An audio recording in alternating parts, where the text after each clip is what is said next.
Bismillahirrahmanirrahim. Innal hamdalillah nahmaduhu wa nasta'inuhu wa nastaghfiruh wa na'udzu billahi min shururi anfusina wa min sayyiati a'malina. Man yahdihillahu fala mudhillalah wa man yudlilhu fala hadiyalah. Wa asyhadu an la ilaha illallah wahdahu la syarika lah wa asyhadu anna Muhammadan 'abduhu wa rasuluh. Amma ba'd. Rabbi shrah li sadri wa yassir li amri wahlul 'uqdatam min lisani yafqahu qawli. Rabbi zidni ilma warzuqni fahma. Allahumma inna nas'aluka ilman nafi'a wa rizqan tayyiba wa amalan mutaqabbala. Assalamualaikum warahmatullahi wabarakatuh.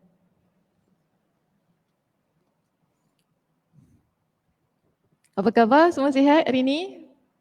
Alhamdulillah. Kenapa macam sempit?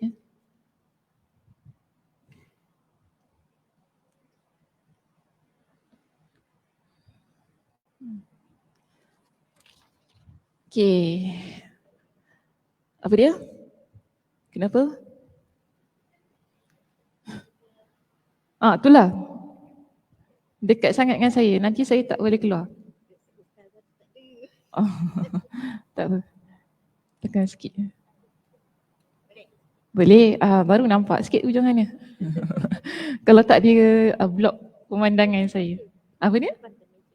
Meja okey je. Itulah. Jangan. Sebab jemaah dekat sangat dengan saya. Boleh. Dia kalau jemaah belakang sikit boleh. Dia kena ada dua line. Okey, baik. Semua dah ready nak belajar hari ni? Okey, hari ni kita nak tutup buku kita. Buku kita. Lama saya tak nampak sihat. Masya Allah. Dah survive Alhamdulillah. Apa ni saya nak cakap? Kita nak tutup bab kita berkenaan dengan kitab tafsir. Sebab kita akan masuk pada bab hadis Nabawi. Jadi pada pagi ni kita akan selesaikan perbincangan kitab tafsir kita. Baik, muka surat ke berapa? Berapa? 274. Okey, baik. 274.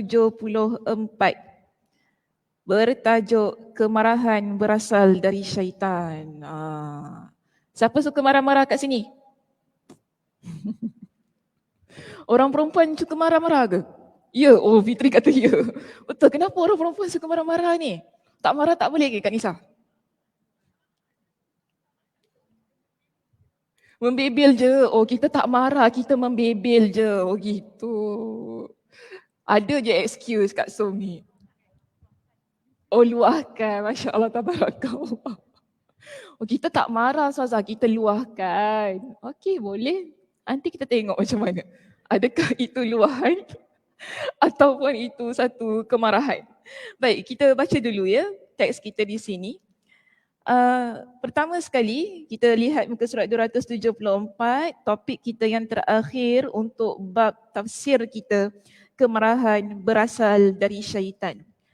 Al-Hasan Al-Basri berkata, apabila kamu ingin melihat orang arif yang tidak punya kesabaran, nescaya kamu dapat menemukannya.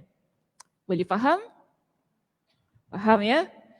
Kalau kita tengok seseorang yang ada ilmu tapi kemudian dia tidak ada kesabaran, kita boleh lihat ramai.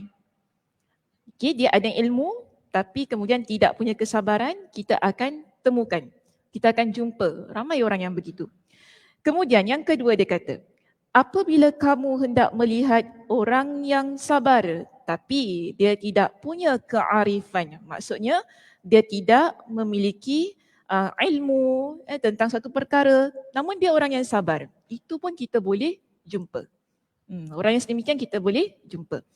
Kemudian Imam Ibn Al-Qayyim Al-Jauziyah, dia membetik pendapat Imam Hasan Al-Basri rahimahullah itu tadi. Dia kata, namun apabila kamu hendak melihat orang yang arif lagi penyabar, maka itulah sosok yang seharusnya namun ia sukar ditemukan. Kita nak cari orang yang ada ilmu, dalam masa yang sama dia adalah orang yang sabar. Itu yang seharusnya dimiliki oleh seseorang. Tetapi ia perkara yang sukar untuk kita temui. Bukan kita kata tak ada, ada, cuma susah. Okay, dia ada ilmu tapi dia sabar, susah kita naklah lihat perkara-perkara yang begini. Sebab itu di sini didatangkan kepada kita dengan satu firman Allah Subhanahu Wa Taala dalam surah As-Sajdah ayat yang ke-24. وَجَعَلْنَا مِنْهُمْ أَئِمَّةً يَهْدُونَ بِأَمْرِنَا لَمَّا صَبَرُوا وَكَانُوا بِآيَاتِنَا يُوقِنُونَ. Dan kami jadikan di antara mereka itu pemimpin-pemimpin yang memberi petunjuk dengan perintah kami selama mereka sabar. Mereka meyakini ayat-ayat kami. Surah As-Sajdah ayat yang ke-24. Baik, kalau kita rujuk kepada pentafsiran yang diberikan oleh Imam Ibn Kathir rahimahullah. Imam Ibn Kathir rahimahullah dia jelaskan ayat tadi surah As-Sajdah ayat yang ke-24 tadi dengan satu penerangan yang begini. Dia kata ketika seseorang ini dia menjadi orang yang sabar menjalankan perintah Allah, meninggalkan larangan Allah. Orang yang begini kemudiannya dia membenarkan dan mengikuti apa yang dibawa oleh para rasul Allah Subhanahu Wa Taala. Maka orang yang begini akan muncul di kalangan mereka pemimpin yang membimbing ke jalan yang benar. Jadi kalau dalam hidup kita, kita berusaha untuk jadi seorang muslimah yang sabar dalam menjalankan ketaatan-ketaatan yang Allah Subhanahu Wa Taala tetapkan. Kita jadi seorang muslimah yang sabar dalam meninggalkan larangan-larangan Allah. Kita juga bersabar membenarkan setiap sesuatu yang dibawa oleh Rasulullah sallallahu alaihi wasallam. Dalam keadaan yang sedemikian, Allah sebutkan dalam ayat ini, mereka yang memiliki sikap sabar seperti itu, memiliki sifat sabar sebagaimana yang disebutkan tadi, maka akan muncullah orang yang akan memimpin mereka ke jalan yang benar. Sebagai seorang pemimpin yang memberikan petunjuk, maknanya memberikan tunjuk ajar kepada mereka. Okey, jadi sebab itu dia kata oleh kerana itulah jiwa diumpamakan sebagai api kerana ia cepat bereaksi, membuat kerosakan dan mudah terpancing emosi. Jadi jiwa kita ni diumpamakan sebagaimana api. Api itu bagaimana sifatnya? Panas. Okey, selain daripada panas, membakar. Selain daripada membakar,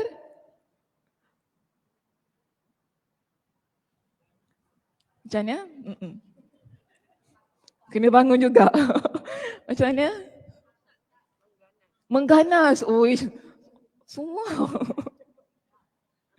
Membakar tadi. Membakar, mengganas. Tadi apa Fitri kata? Panas. Panas. Okey. Lagi ada lain? Apa? Merosakkan. Cantik. Lagi? Sebelah sini ada.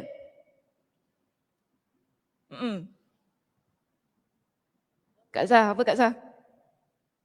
Semualah. Macam give up.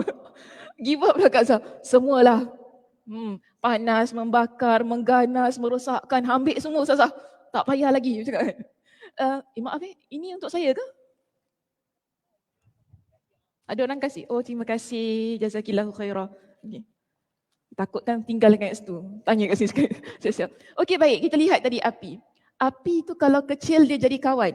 Betul? Kenapa jadi kawan? Boleh masak. Api kecil kita boleh guna untuk masak. Tapi kalau dia besar dia jadi lawan. Nafsu macam itu. Nafsu kita kalau kecil jadi kawan.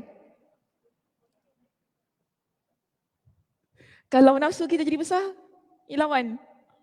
Macam gitu ke? Sebab tadi kita kata, dalam teks kita ni kan, nafsu diumpamakan seperti api yang mudah bereaksi, terpancing emosinya, kan? Dia mudah memberikan sesuatu kesan pada diri seseorang. Tadi saya tanya, api tu macam mana? Kata meribak pula. Api ni dia membakar, mengganas, merosakkan, memanaskan. Itu sifat api. Jadi kalau kita lihat tadi penerangan yang disebutkan bahawa api itu, nafsu kita umpama api tadi.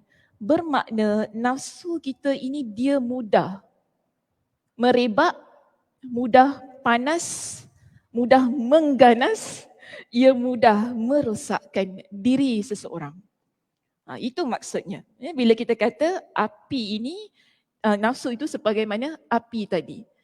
Sebab diri kita ni ada nafsu-nafsu yang sukar untuk kita kawal. Jadi bila nafsu yang sukar untuk kita kawal itu tadi, dia merebak, dia mengganas, dia boleh merosakkan diri kita. Jadi sebab itu ia perlu dikawal dengan sesuatu yang kita panggil nas-nas daripada Al-Quran dan hadis Nabi SAW yang akan kita pelajari pada pagi ini. Kerana dalam teks kita nanti akan disebutkan kepada kita dengan pelbagai macam teks hadis daripada Nabi SAW yang menceritakan tentang sifat marah itu tadi. Baik, maka disebutkan kepada kita keinginan nafsu itu berasal dari api. Kan keinginan nafsu kita ia berasal dari api. Sebagaimana syaitan juga diciptakan Allah Subhanahu Wa Taala daripada api. Kemudian kita lihat muka surat 275 di situ dinyatakan dalam kitab As-Sunan. Kitab As-Sunan ni kitab apa? Kitab hadis. Kitab hadis apa? Kau sikit. Kena bangun lagi. Apa dia? Sunan Abu Daud lagi? Kalau kita kata kitabnya daripada kitab Sahihain bermakna kitab Sahih Imam Al-Bukhari, kitab Sahih Muslim, dua.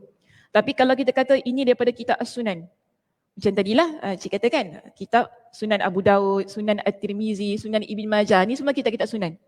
Dipanggil sebagai kitab-kitab Sunan yang mengumpulkan hadis-hadis Nabi SAW. Okay? Baik, jadi hadis ini terkandung dalam kitab As-Sunan. Antaranya diriwayatkan oleh Imam Abu Daud. Tapi dalam riwayat Imam Abu Daud, hadisnya adalah hadis yang dhaif. Namun hadis ini dikuatkan dengan pelbagai riwayat yang akhirnya dapat menaikkan taraf hadis tersebut menjadi hadis yang hasan li ghairi. Jadi tak ada masalah untuk digunakan sebagai hujjah dan pendalilan. Baik, kita lihat di sini. Dinyatakan dalam kitab As-Sunan dari Nabi SAW bahawasanya baginda bersabda, Al-ghadabu minasyaitan. Marah berasal dari syaitan. Wasyaitanu minan nar. Dan syaitan itu daripada api. Wa innama tudfa'un naru bil ma'i. Sesungguhnya api dapat dipadamkan dengan air. Fa idza ghadiba ahadukum falyatawadda. Maka dari itu, apabila seseorang di antara kamu merasa marah, hendaknya dia segera berwuduk.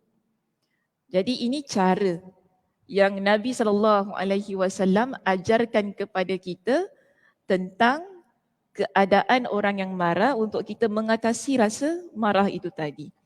Maka dikata pada kita, kalau seseorang itu dia marah, hendaklah dia berwuduk. Ini cara yang pertamalah yang Nabi SAW ajarkan kepada kita. Tapi saya nak katakan di sini, Nabi SAW dalam sebuah hadis yang diriwayatkan oleh Imam Al-Bukhari, Nabi SAW ada ingatkan kepada seorang lelaki.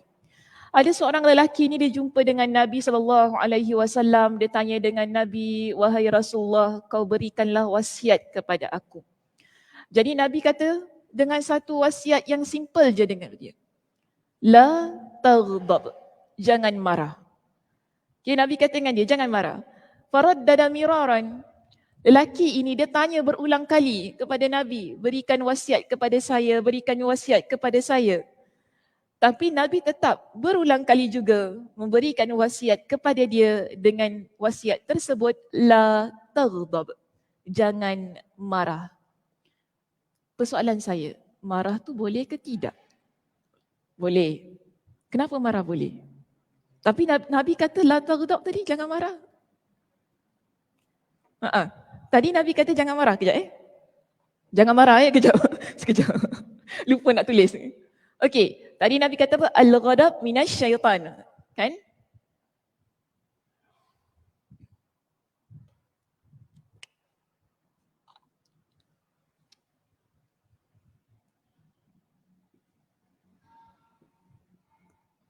Guna warna merah nampak tak?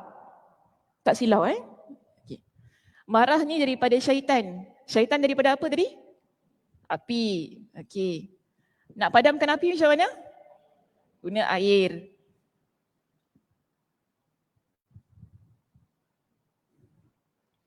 Kalau orang marah tadi Nabi kata suruh apa? Wuduk. Kemudian Nabi kata apa? La taghdab.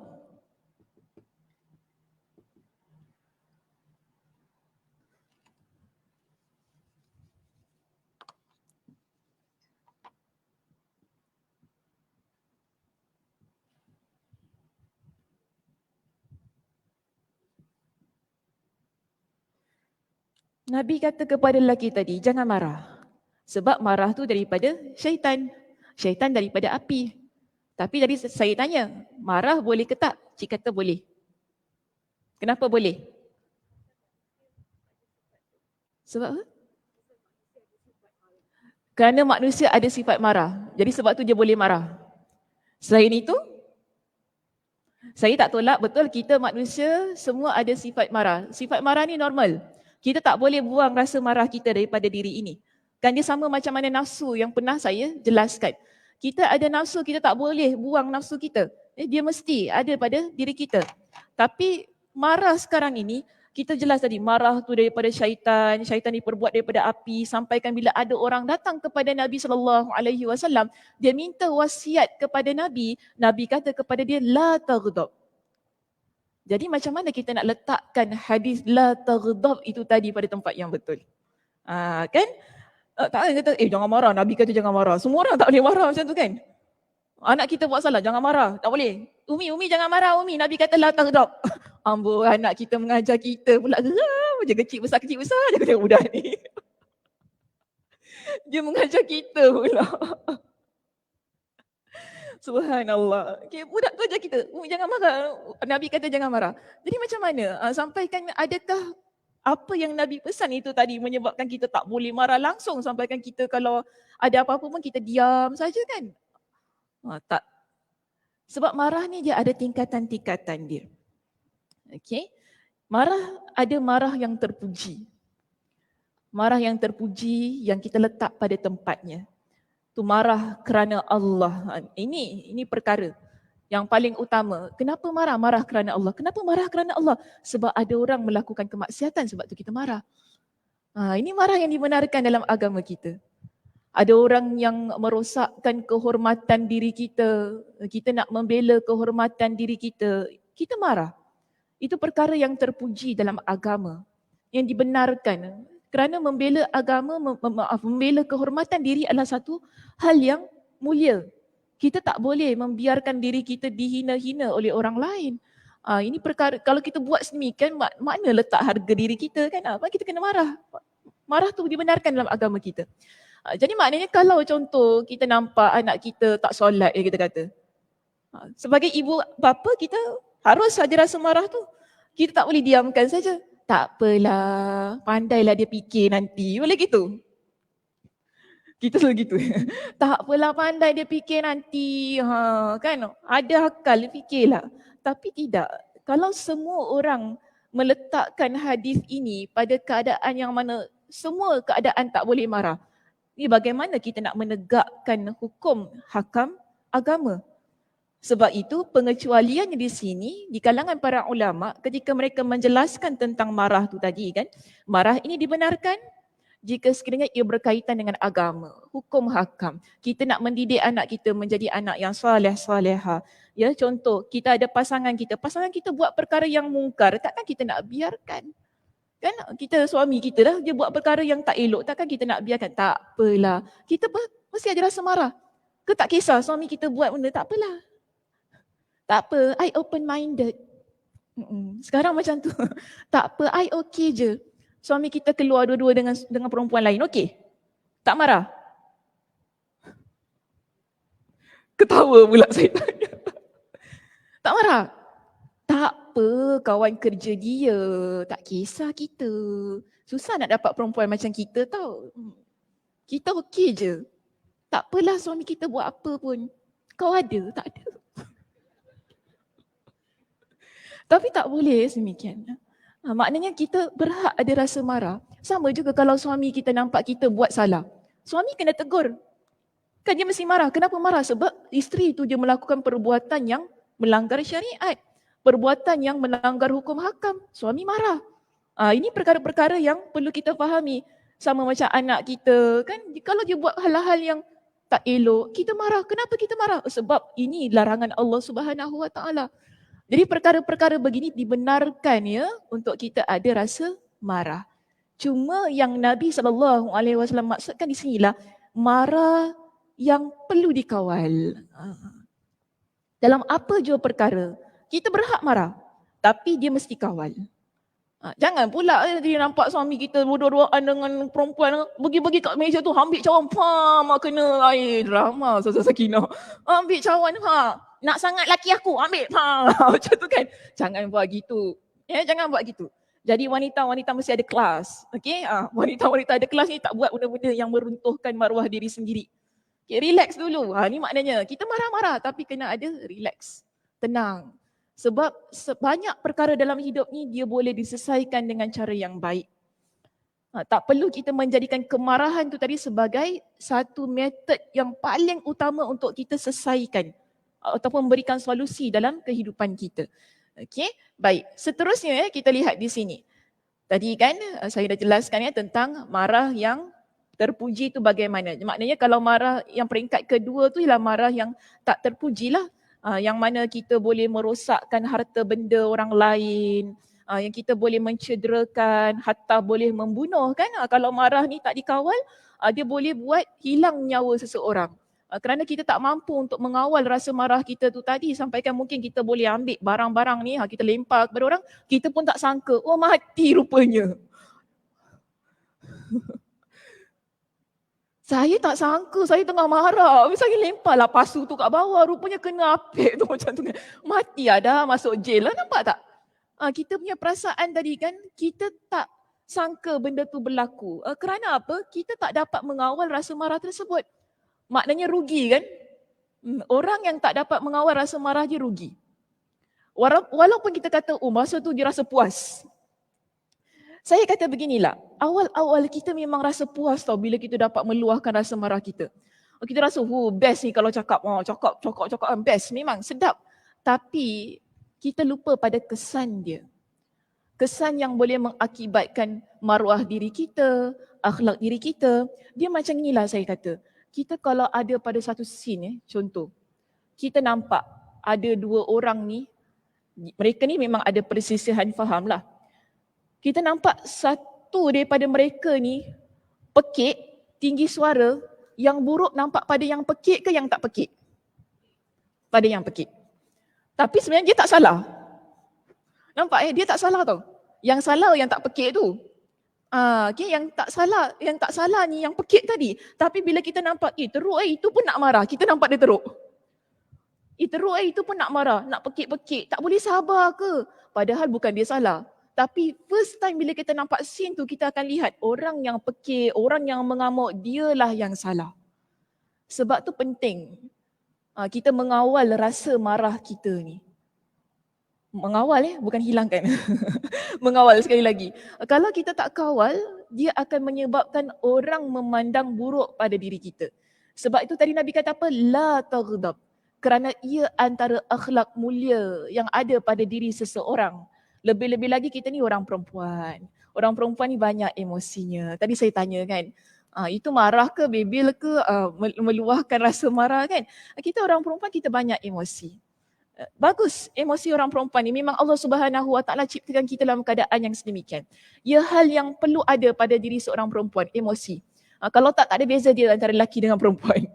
Sebab tu Allah Subhanahu Wa Taala ciptakan kita sebagai ibu yang mampu untuk melahirkan, yang mampu untuk mendidik anak-anak. Kan sebab jiwanya kental, emosinya kuat, mantap.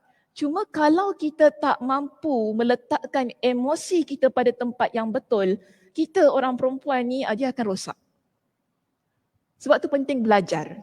Ya, belajar agama, baca Al-Quran, baca nas-nas daripada hadis Nabi SAW ini, baca wasiat-wasiat Nabi SAW supaya kita tahu nak letakkan bagaimana rasa marah kita ni. Walaupun dalam keadaan yang kita kata marah tu menggelodak, mendidih, macam gunung berapi, sikit lagi dia nak my blood go upstairs, orang kata kan. Kau tahu aku punya darah yang naik atas betul-betul lah. Saya pernah tanya kepada kawan saya, pada satu keadaan yang saya marah sangat-sangat, saya tanya dia, aku ni patut marah ke tak? Sampai saya tanya begitu. Kerana saya takut saya marah ni pada tempat yang tak betul. Saya cerita kepada kawan saya kan, macam gini cerita dia kan. Sekarang ni aku ni patut marah ke tak sekarang ni? Ke memang tak perlu marah So kawan saya kata, marahlah. Benda salah. Orang tu buat salah, marahlah. Itulah takut benda tu kita pula jadi dosa ya, sebab kita marah dia. Sebab dia buat benda yang kita rasa tak okey lah pada diri kita kan. Kawan saya kata, marahlah Sakinah. Dah memang dia buat benda salah. Tak salah untuk kita marah, untuk kita meluahkan rasa marah itu. Cuma dia mesti terkawal. Itu je yang saya nak kata di sini. Marah tu dia mesti terkawal. Mungkin ada orang yang melukakan perasaan kita. Okey? Ada orang yang melukakan perasaan kita. Sebab itu, saya bawa lagi satu hadis Nabi. Tadi Nabi kata apa kan? Pertama, kalau kita marah, pertama sekali ialah kita mengambil wuduk. Ini cara pertama untuk kita atasi rasa marah tu. Kedua, diam. Nabi kata, kalau salah seorang di kalangan kalian ada rasa marah, falyaskut, hendaklah dia diam. Kenapa Nabi suruh kita diam? Kalau kita diam, kita akan elak ucap perkataan-perkataan yang tidak baik. Kita akan elakkan diri kita ni, mungkin kita boleh maki orang. Minta maaf saya kata, mungkin kita dah marah sangat kan, kita boleh maki orang tu, kita boleh hina dia, kita boleh ucapkan. Hatta kalau kita ada rahsia yang perlu kita tutup pun, mungkin kita akan terbuka rahsia tu. Kan dah terlepas macam tu kan. Kan dah terlepas, padahal tu rahsia.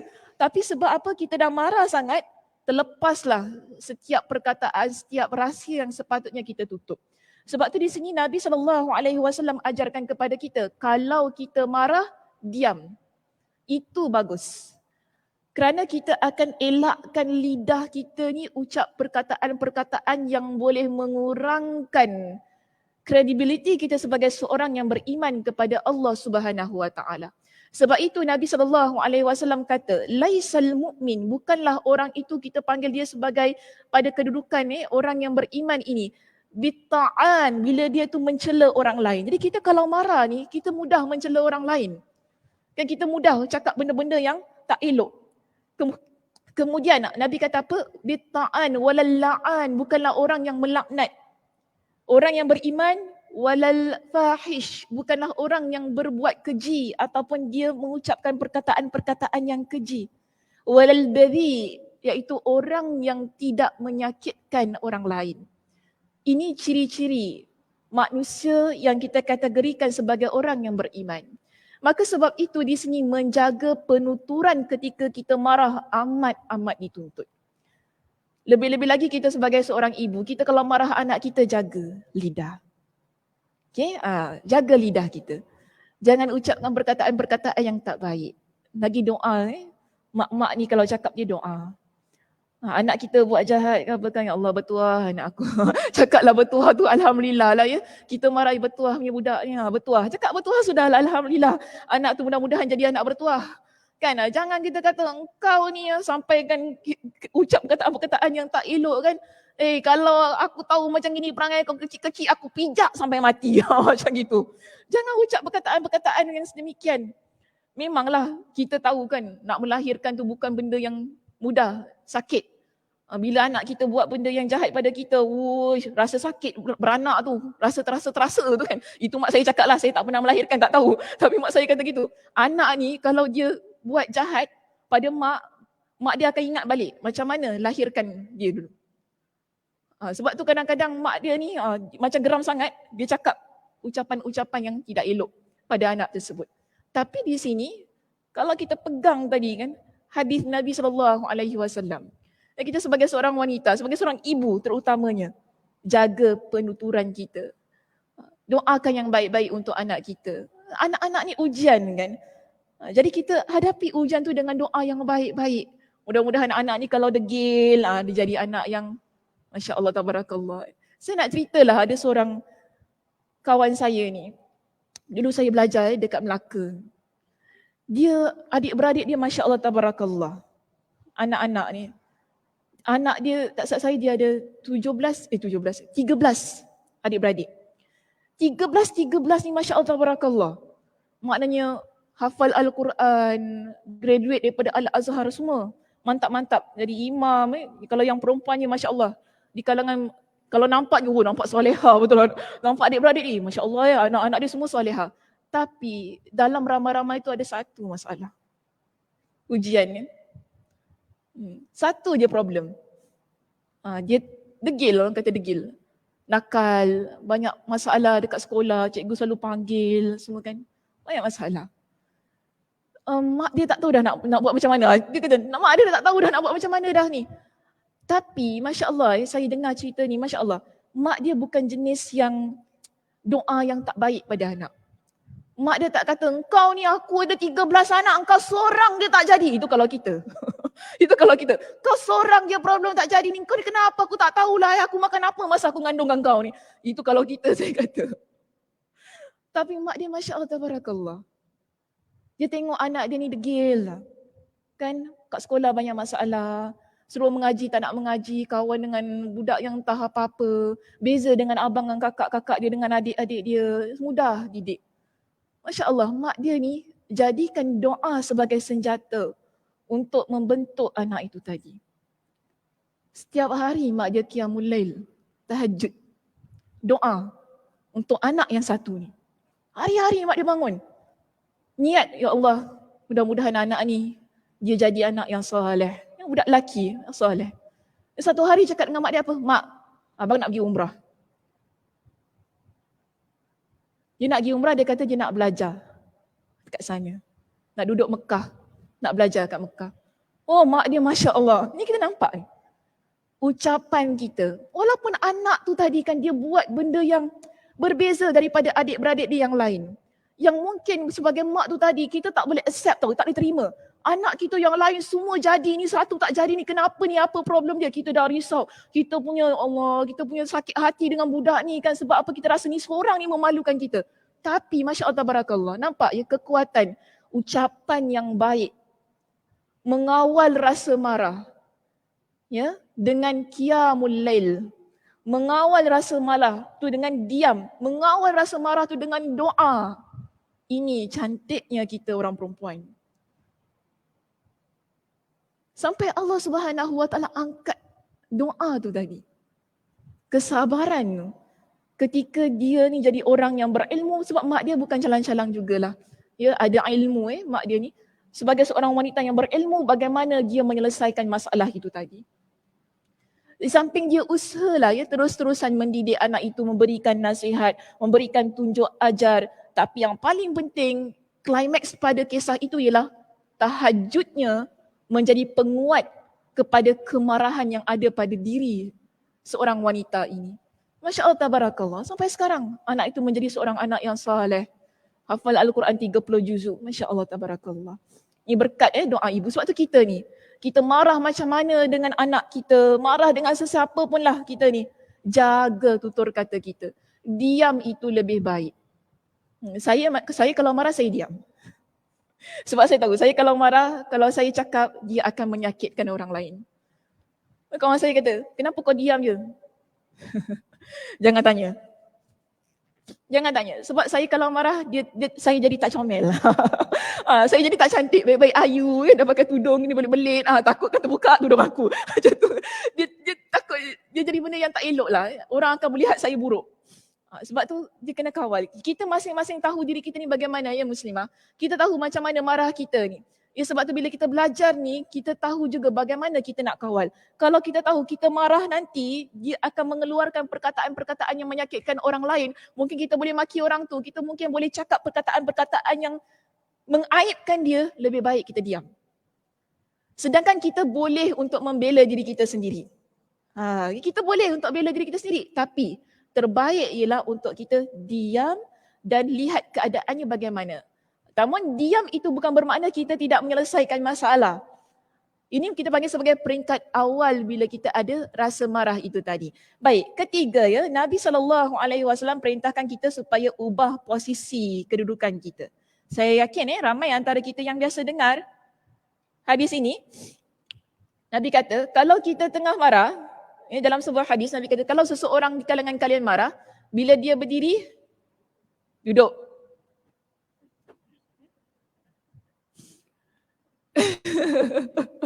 Penat Ustazah berdiri tadi tau. Dia duduk. Okey. Kalau dia duduk, boleh Ustazah baring? Nanti orang belakang tak nampak. Allah tak nampak Ustazah Sakinah baring. Kesian pula, tak adil dengan orang kat belakang tu. Oh nampak kat situ, Masya Allah tabarakallah. Tak boleh lah. Sebab ni live tak elok. Tak comel saya baring nanti. Tak senonoh Tapi yang penting kita nak lihat di sini, Nabi SAW mengajarkan kepada kita tentang mengubah posisi itu tadi. Kenapa? Kalau kita sedang berdiri, Nabi suruh kita duduk. Okay, saya tanya dulu. Kalau kita tengah marah ni masa duduk, boleh bangun ke tak? Tengah marah tu tengah kemuncak kan? Dia kalau bangun, dia terus bangun. Sebab tu, bila kita berdiri ni, kita duduk, tangan kita lambat jalan. Kaki kita lambat jalan. Kalau kita berdiri, dia akan tangan capai sana, capai sini, kaki tendang, pukul. Dia akan menyebabkan perkara yang tidak elok berlaku kepada orang yang sedang kita marahkan tu tadi. Tapi kalau dalam keadaan duduk pun kita masih lagi nak jalan tu, itulah. Baringlah kamu, okey, baring. Kan kalau tengah duduk pun tadi, tengah duduk boleh bangun kan tadi kan? Okey, sabar dulu, tahan. Tengah-tengah duduk, tangan masih lagi boleh capai Ustazah. Boleh ambil je botol, limpah je. Boleh, memang Ustazah tak nafikan, boleh. Sebab itu Nabi suruh kita baring. Bila kita baring, flat, susah kita nak gerak. Kan? Boleh Ustazah bangun terus marah. Boleh juga kita, itu kalau kita ikut nafsu kita. Ya, kalau kita ikut nafsu kita, that's why tadi Nabi kata, marah ini daripada syaitan. Syaitan itu daripada api. Api itu bila dia menyemarak, bila dia panaskan diri kita, kita boleh buat apa sahaja yang merosakkan di sekitar kita. Sebab itu Nabi SAW ingatkan, ubah posisi keadaan diri kita. Kalau kita berada dalam keadaan yang sedang berdiri itu tadi, Nabi kata hendaklah kamu duduk. Mudah-mudahan hilanglah rasa marah kamu. Tapi kalau tak hilang juga, hendaklah kamu baring. Tapi janganlah ya kalau tengah-tengah marah dekat pasar Gelang nak baring pula. Marah ni, dia tipu kita beli baju ni. Marah ni. Marah ni, dah duduk marah lagi nak baring. Tak payah. Senang kata begini. Bila Nabi SAW berikan kepada kita dengan hadis kita yang nombor 3 tu tadi kan, ubah posisinya. Maknanya Nabi suruh kita keluarkan daripada situasi itu. Kalau memang kita tak boleh duduk, tak boleh nak baring, sudah tinggalkan tempat tersebut. Angkat kaki, jalan. Sebab kita tahu makin lama dekat sini, makin lamalah kita akan geram. Nanti akan berlakulah banyak perkara yang tidak diingini. Itu nombor 3 ya, kaedah kita nak mengawal rasa marah kita. Baik, terus kita lihat di situ.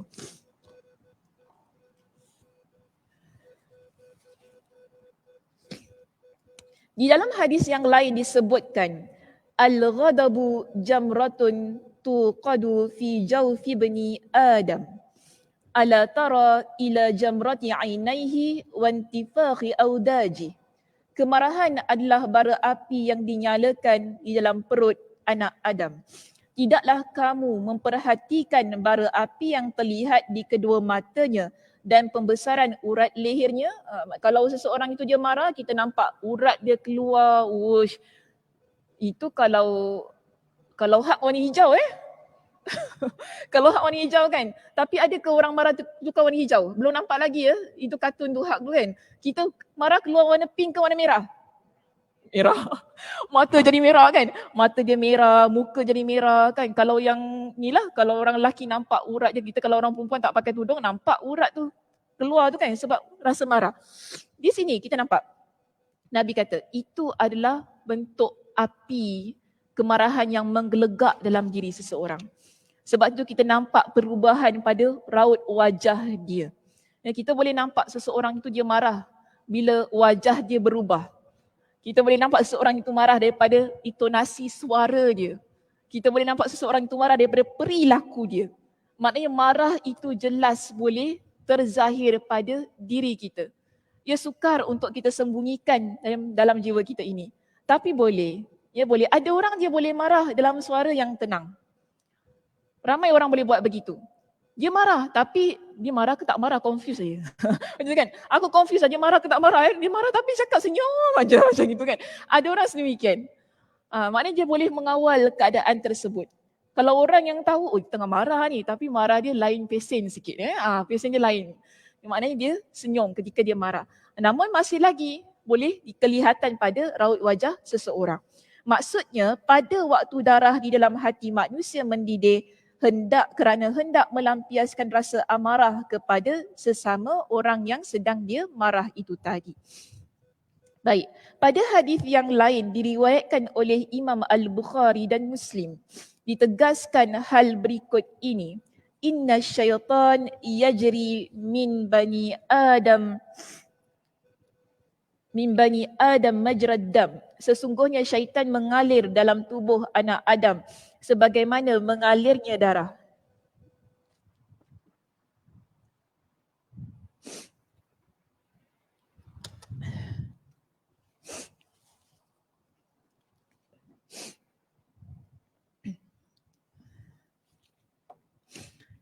Okey, inna syaitana yajri min bani Adam majrad dam. Sesungguhnya syaitan mengalir dalam tubuh anak Adam sebagaimana mengalirnya darah. Ini kisah siapa?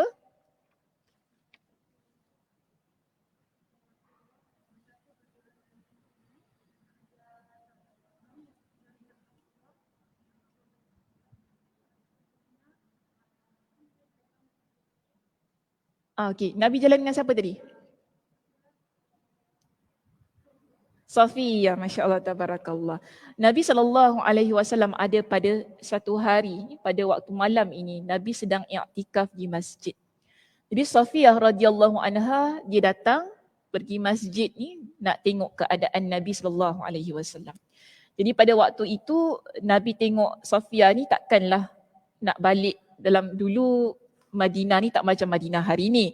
Madinah hari ni lampu moncar orang kata, malam-malam pun terang. Jadi pada waktu tu gelap.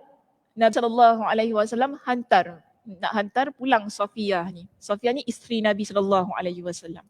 Dalam perjalanan nak hantar Safiyah, terserempak dengan dua lelaki Ansar. Jadi dua lelaki Ansar ni bila dia nampak Nabi, sebab gelap kan. Bila gelap tu mereka cuma nampak Nabi dengan seorang wanita. Mereka tak tahulah Nabi dengan siapa. Jadi bila mereka nampak Nabi dengan seorang wanita ni, mereka cepat-cepat tukar jalan. Macam kita nampak orang tiba-tiba kita turn kan, macam tu kan. Nabi dengan perempuan, tukar jalan gitu. Jadi Nabi SAW melihat keadaan dua lelaki ni, Nabi panggil mereka berdua. Sini. Nak pergi mana tu, sini, Nabi panggil. Mereka pun datang kepada Nabi SAW. Nabi kata kepada mereka, ini isteriku Safiyah. Nabi explain. Mereka berkata, subhanallah, wahai Rasulullah, tak mungkin kami ada perasaan yang tidak-tidak tentang kamu. Tapi Nabi ucapkan dengan hadis tadi. Nabi kata apa? Inna syaitan yajri min bani Adam majrad dam. Syaitan tu dia jalan pada diri anak Adam mengikut saluran darah.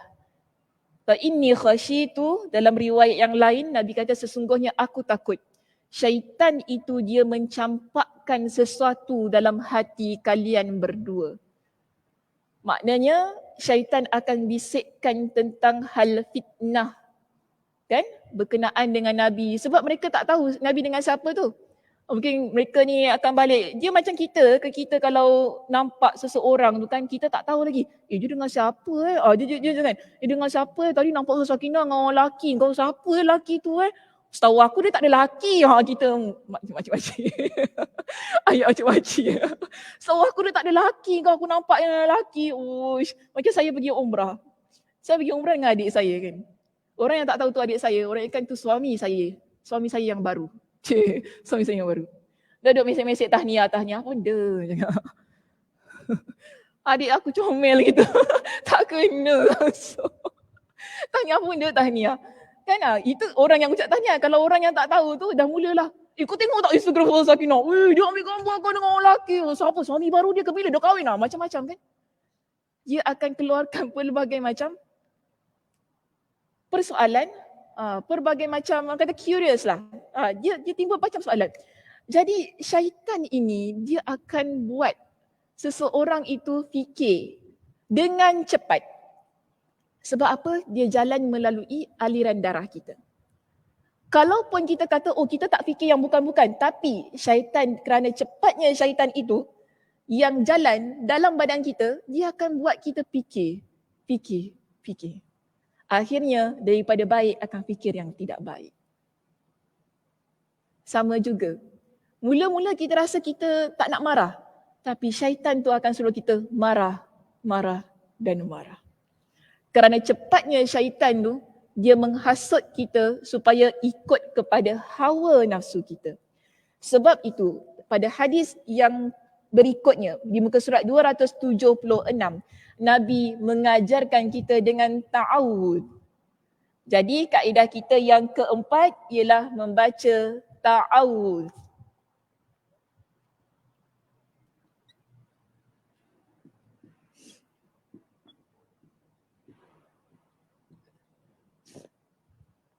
Okay, ta'awuz ni maksudnya a'udzubillahi minasyaitanirrajim. Kita baca ta'awuz itu ketika kita ada rasa marah dalam jiwa kita.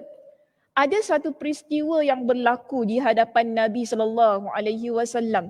Okay, hadis ini diriwayatkan dalam kitab As-Sahihain. Terdapat kisah yang terkait dengan hal ini. Seorang sahabat Nabi menceritakan bahawa istabba rajulani 'indan Nabi SAW wa nahnu 'indahu julusun. Sahabat Nabi ni dia cerita, ada satu hari kami dapati dua orang lelaki yang mereka ini saling mencaci antara satu dan yang lain. Ketika kami sedang duduk bersama dengan Nabi SAW, nampak ya, marah itu kalau kita lihat pada peristiwa ini, marah ini kita kalau betul-betul, kalau Nabi dekat depan kita ni, kita mesti rasa malu tau nak marah.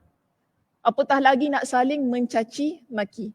Saya bagi contoh, saya tak samakan saya dengan Nabi. Kalau saya dekat sini, agak-agak muslimah kat sini nak bergaduh pekik-pekik tak depan saya. Tak, kita tahan kan. Saudara Sakinah, aku kat depan takkan aku nak marah dia macam tu kan. Aku sabar dulu, sabar. Kita kalau nak marah anak kita pun, kita tahu guru kita kat depan tu, kita tak marah. Kan? Kita rasa, sabar. Balik rumah kau siap. Balik. Lari. Lari, kau lari. Siap kau balik rumah, kena kau, cukup aku kenakan kau. Dia macam tu, sebab apa kita tahu guru kita dekat depan. Kita tahan rasa marah kita. Tapi kita nampak begini, dalam peristiwa ini, dua lelaki ini yang bergaduh ni, mereka dah tak boleh dah tahan marah. Marah itu menyebabkan kita tak kenal lagi siapa yang ada duduk dengan kita. Ini bahayanya marah. Macam seharusnya kita lihat dalam situasi ini, dua orang lelaki itu mereka patut tahan marah mereka. Sebab apa? Pertama, Nabi SAW tengah duduk dengan kita ni. Takkan depan Nabi kita nak marah pekik-pekik. Tapi keadaan menunjukkan sebaliknya. Mereka bahkan saling mencaci maki antara satu dan yang lain depan Nabi SAW. Inilah kita panggil kesan, implikasi marah tu pada diri seseorang. Kita lupa kan depan mak kita ke, depan cikgu kita ke, ustazah kita ke apa, sebab kita dah marah sangat. Kalau kita rasa kita nak cakap benda yang tak baik, kita cakaplah. Kerana apa? Kita dah terlampau marah. Dan di sini sahabat ni dia ceritakan bahawa wa ahaduhuma yasubbu sahibahu mughdaban qad ihmarra wajhuhu. Salah seorang di kalangan dua lelaki ini yang tadi saling marah ni kan, dia betul-betul marah sampai wajah dia berubah menjadi kemerah-merahan. Merah-merahan tu bukan sebab dia malu tapi sebab dia terlampau marah. Di sini Nabi SAW bila melihatkan keadaan itu tadi, Nabi kata apa? Faqala an-nabiy sallallahu alaihi wasallam, inni la'alamu kalimatan law qalaha la dhahaba anhu ma yajidu law qala a'udzu billahi minasyaitonir rajim. Nabi nampak, Nabi pun kata, aku mengetahui satu kalimat yang apabila dibaca oleh seseorang, nescaya kemarahannya akan hilang. Bila Nabi nampak situasi itu yang berlaku di hadapan Nabi SAW, Nabi kata apa? Aku tahu satu kalimat, kalau dia baca ni, dia akan hilangkan keadaan itu. Dan Nabi kata apa? A'udzu billahi minasyaitonir rajim. Ini ucapan ta'awudz. Jadi lelaki, sahabat Nabi yang ceritakan ini kan, dia kata apa? Orang ramai berkata kepada lelaki itu, dalam kitab kita dia tak sebutkan secara penuh ya hadis ini, saya bacakan hadis tersebut secara penuh. Teksnya. Kisah dia berakhir dengan satu keadaan yang mana orang ramai kata kepada lelaki yang marah, wajah dia dah berubah menjadi merah tu tadi kan, urat dia dah tegang, semua nampak dah marah sangat tu. Mereka kata, kau tak dengar ke Nabi kata apa? Baca a'udzubillah, baca a'udzubillah. Lelaki ni kata apa? Apa, kau ingat aku gila ke? Dia marah, dia tengah marah, ingat aku gila. Maknanya aku masih waras lagi. Aku dengar apa yang Nabi cakap. Aku tahulah aku nak buat apa. Itu maksud dia. Dia marah menerima arahan itu. Ini kita panggil sebagai kesan lah. Kalau orang marah, dia tak ingat siapa yang ada dekat dia. Dia lupa kan ucapan-ucapan yang baik yang seharusnya dia ucapkan. Sampaikan dia mampu untuk saling memaki antara satu dan yang lain. Bila ada orang cakap dengan dia, dia peduli apa?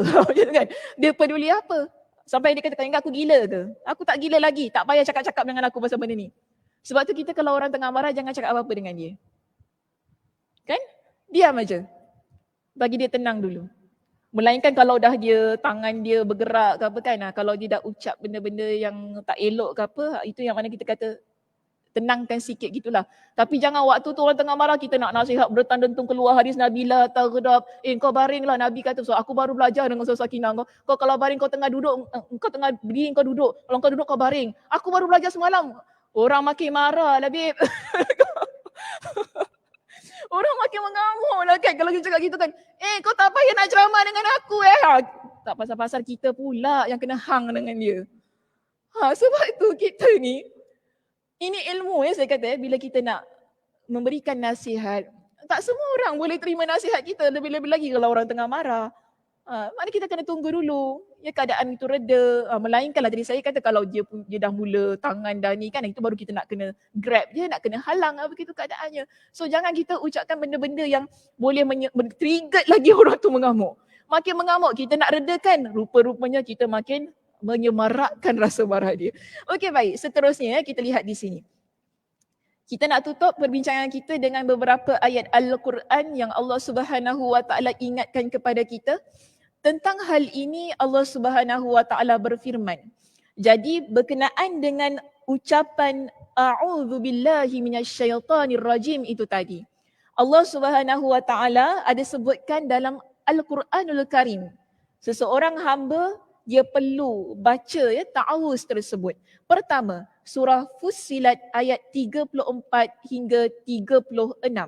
Di mana Allah Subhanahu Wa Taala berfirman, idfa' billati hiya ahsanu fa idzal ladzi bainaka wa bainahu adawa ka'annahu waliyyun hamim.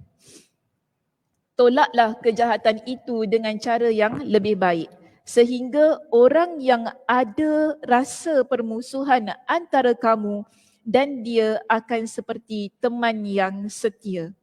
Dalam ayat ini pertama sekali Allah ingatkan kepada kita, kalau ada orang dia buat hal yang buruk, kita balas keburukan dengan kebaikan. Itu pada ayat yang ke-34 dalam surah Fussilat. Seterusnya, Allah ingatkan kepada kita, وَمَا يُلَقَّاهَا إِلَّا الَّذِينَ صَبَرُوا وَمَا يُلَقَّاهَا إِلَّا ذُو حَظٍّ عَظِيمٍ. Dan sifat-sifat yang baik itu tidak akan dianugerahkan kecuali kepada orang-orang yang sabar dan tidak dianugerahkan kecuali kepada orang-orang yang mempunyai keberuntungan yang besar. Kenapa seseorang dia mampu membalas kejahatan orang lain dengan kebaikan? Pertama, kerana dia memiliki sifat sabar. Okey, itu pertama. Dan kedua ialah kerana Allah berikan kepada dia dengan hal-hal yang mendatangkan keuntungan pada diri dia. Dan seterusnya, kita ada pada ayat yang ke-36 dalam surah Fussilat. Wa imma yanzaghannaka minasyaitan naz'un fasta'idz billah innahu huwas samiul alim. Dan jika syaitan mengganggumu dengan satu godaan, maka mohonlah perlindungan kepada Allah, sungguh dialah yang maha mendengar, maha mengetahui. Jadi ayat kita yang ke-36 di sini, ia berkaitan dengan ta'awudz. Allah Subhanahu Wa Taala ingatkan kepada kita, kalau kita ini ya dalam keadaan kita nak membalas keburukan orang lain dengan kebaikan, kita nak letakkan kesabaran dalam diri kita, tapi syaitan itu dia akan menghalang-halang kita supaya tidak membalas kejahatan orang lain dengan kebaikan.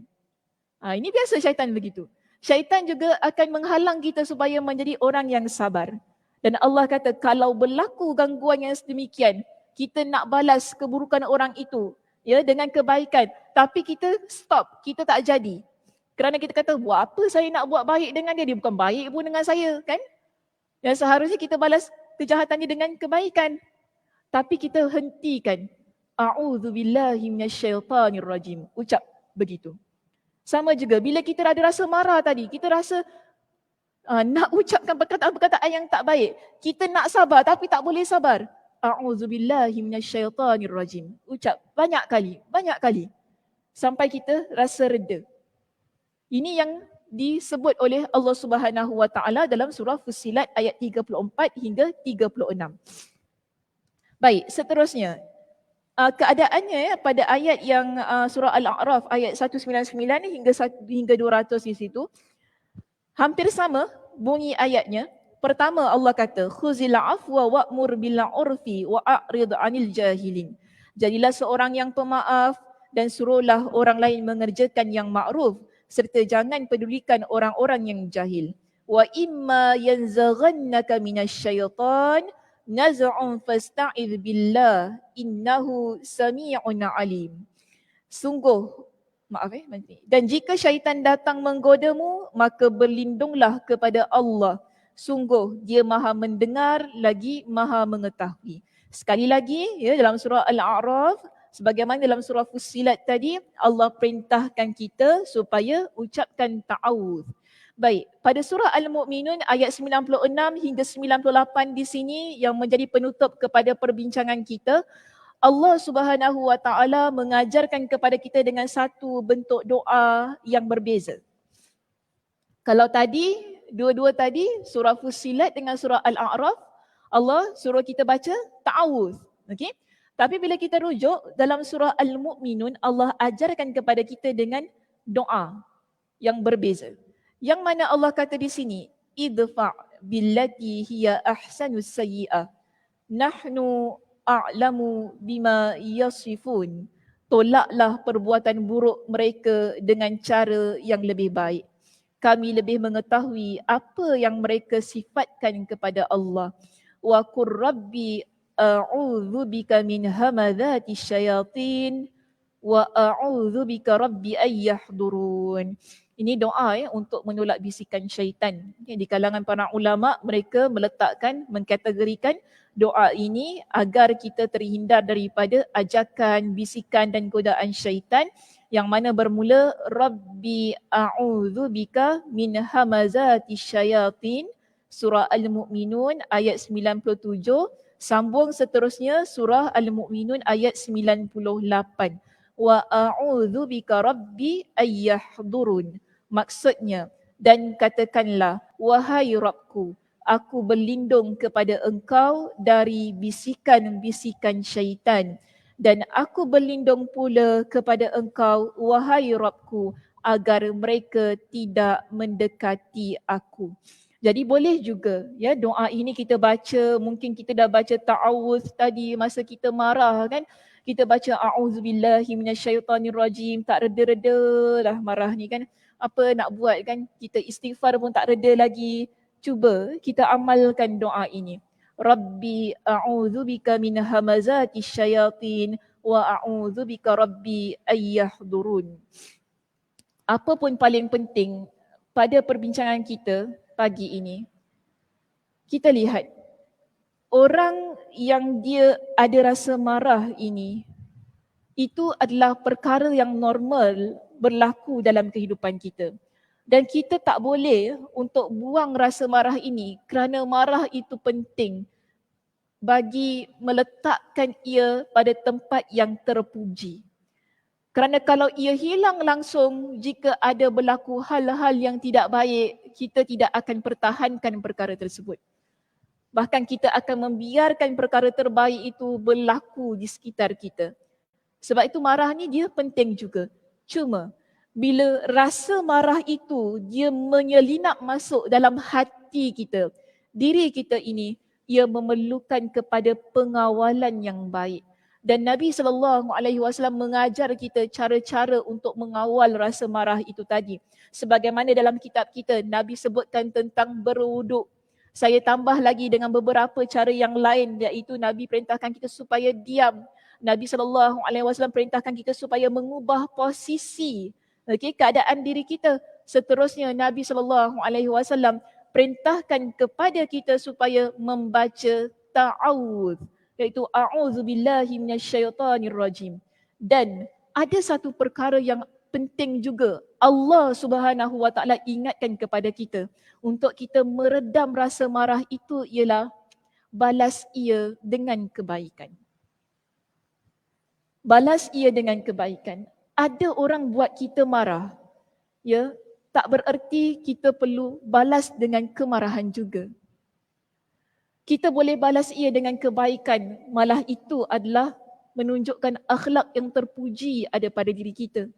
Sebagaimana Nabi SAW juga, bila ada orang yang buat perkara-perkara yang tidak baik kepada baginda, baginda akan maafkan orang itu.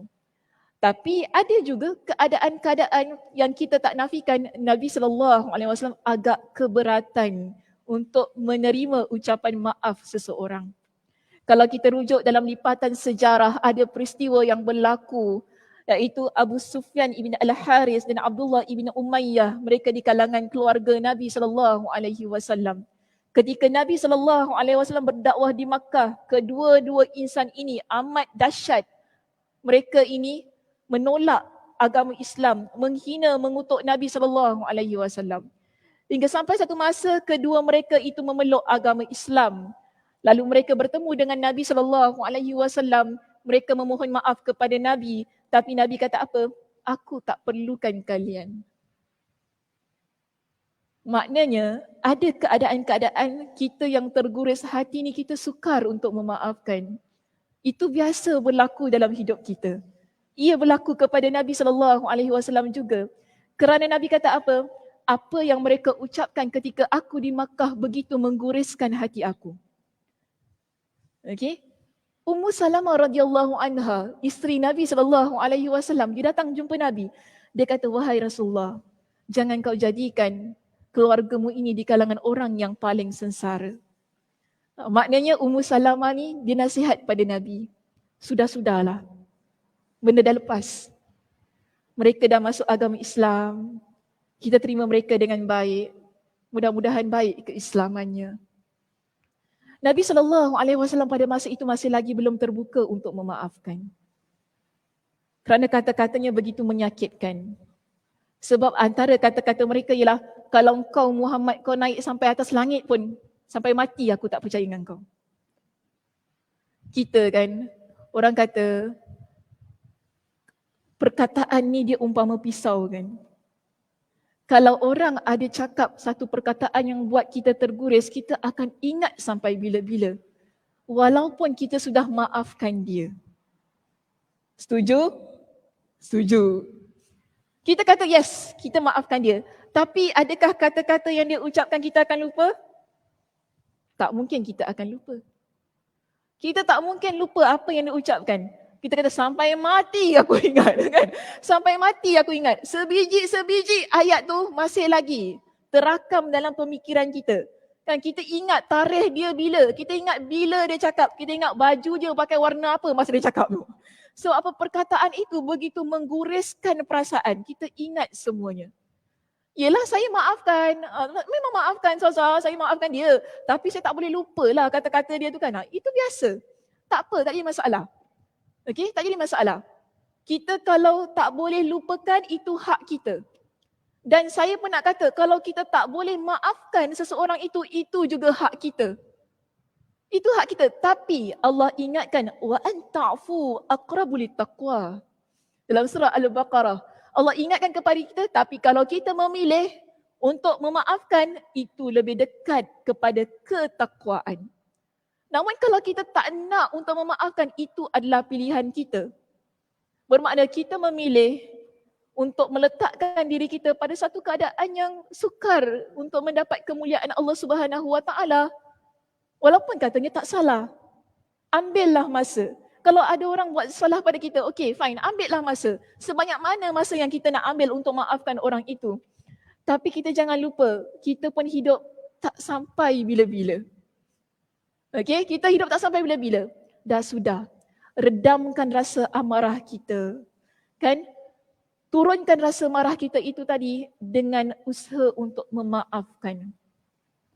Usaha untuk balas dengan kebaikan. InsyaAllah, marah itu dia akan surut. Sebab itu antara ciri-ciri orang yang mendapat syurga Allah ialah mereka yang mampu mengawal dan meredamkan rasa marahnya. Allah kata dalam surah Ali Imran pada ayat 134, Allah ingatkan kepada kita, wasari'u ila maghfiratin min rabbikum wa jannatin 'arduha as-samawati wal ard u'iddat lil muttaqin. Orang-orang yang mana mereka bersegera pada keampunan Allah, Allah Subhanahu Wa Taala berikan kepada mereka dengan syurga yang mana luasnya umpama langit dan bumi yang terbentang luas. U'iddat lil muttaqin, Allah siapkan syurga itu untuk orang yang bertakwa. Siapa orang yang bertakwa? Pada ayat ke-135 Allah sambung ungkapan ini, Allah kata allazina yunfiquna fis sarra'i wad dharra. Mereka yang menginfakkan harta mereka di jalan Allah ketika mereka susah dan senang. Hadis yang diriwayatkan oleh Imam Al-Haythami dengan sanad yang hasan li ghairi, ketika ada seorang lelaki dia datang jumpa dengan Nabi SAW. Dia kata kepada Nabi, wahai Rasulullah, kau tunjukkanlah kepada aku dengan amalan yang boleh memasukkan aku ke dalam syurga Allah Subhanahu Wa Taala. Nabi kata apa? La taghdab walakal jannah. Janganlah engkau marah, maka syurga itu akan menjadi milik kamu. Sekian, itu saja untuk hari ini. Terima kasih di atas perhatiannya. Mudah-mudahan Allah Subhanahu Wa Taala merahmati kita dalam pertemuan ini dan mudah-mudahan Allah Subhanahu Wa Taala memberikan kepada kita dengan kekuatan diri untuk sentiasa menjadi seorang muslimah yang sabar, yang dapat menahan rasa marahnya, yang dapat mengawal rasa marahnya, yang sentiasa boleh mengucapkan perkataan-perkataan yang baik ketika marah dan mampu untuk memaafkan orang lain saat kita disakiti. Saya tutup dengan tasbih kafarah. Subhanakallahumma wa bihamdika asyhadu an la ilaha illa anta astaghfiruka wa atubu ilaik. Assalamualaikum warahmatullahi wabarakatuh.